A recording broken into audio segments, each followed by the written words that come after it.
नमस्कार. आजच्या व्हिडिओमध्ये आपण पाहणार आहोत उन्हाळ्यामध्ये आपली स्वतःची काळजी कशी घ्यावी. चला तर मग. उष्माघात. उन्हाळ्यात बरेचदा आपण ऐकतो की उष्माघातामुळे मृत्यू झालेला. तर अशा प्रकारची हानी होऊ नये किंवा अशा घटना घडू नये त्यासाठी काय करायला पाहिजे ते आजच्या व्हिडिओमध्ये आपण जाणून घेऊया. चला तर मग. आपण सगळेच उन्हात फिरतो, पण काही जणांनाच उन्हात गेल्यामुळे अचानक मृत्यू का होतो? आपल्या शरीराचं तापमान नेहमी 37°C असतं. या तापमानाचं शरीरातले सर्व अवयव नीट काम करू शकतात.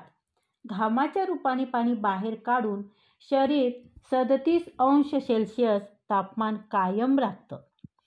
सतत घाम निघत असताना पाणी पीत राहणं अत्यंत गरजेचे आणि अत्यावश्यक आहे.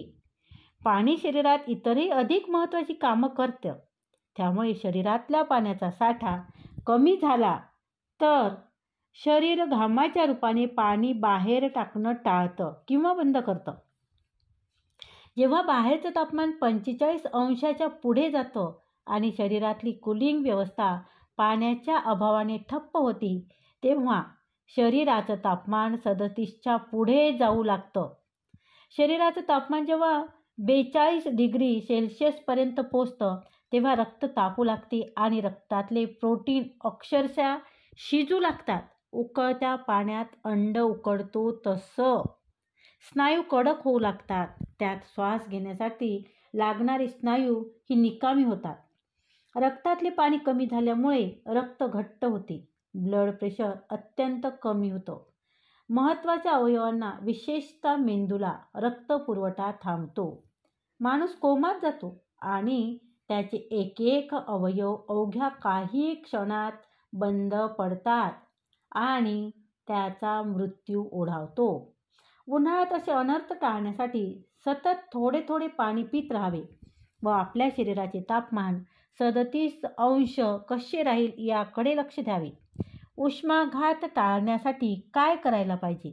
उन्हाचा पारा चढत आहे, त्यामुळे उष्माघात टाळण्यासाठी काही उपाययोजना करणे गरजेचं आहे. शेतातले काम सकाळी 6 ते 11 पर्यंत आणि दुपारी 4 ते 6:30 या कालावधीत करावे. जे लोक शेतात काम करतात त्यांच्यासाठी. काम करत असताना मध्ये थोडा वेळ थांबून पाणी प्यावं. शक्यतो सुती म्हणजेच कॉटन आणि त्यातही पांढऱ्या रंगाचे कपडे वापरावे. डोक्याला रुमाल किंवा टोपी इत्यादीचा वापर करावा. म्हणजेच डोकं आपलं झाकलेलं असावं जेणेकरून ऊन कमी लागेल. आहारात ताक, दही इत्यादीचा वापर करावा. तिखट, तेलकट, मसालेदार पदार्थ, मांसाहार इत्यादी टाळावे. कोल्ड ड्रिंक ऐवजी लिंबू सरबत, नारळ पाणी याचा वापर करावा. दुपारी 11 ते 4 पर्यंत काम, प्रवास टाळावा. त्यातही लहान मुलांना आणि गरोदर मातांना, आजारी व्यक्तींना दुपारच्या वेळी बाहेर पडू देऊ नये. अशक्तपणा, थकवा, ताप, उलट्या इत्यादी लक्षण आढळल्यास तात्काळ डॉक्टरचा सल्ला घ्यावा. तर ह्याप्रमाणे जर आपण केलं किंवा ह्यानुसार जर आपण दिनचर्या पाळली तर आपण उष्माघातासारखा आजार किंवा उष्माघातापासून आपली स्वतःचं संरक्षण करू शकतो. उन्हामुळे होणारा त्रासही आपण थांबवू शकतो. धन्यवाद.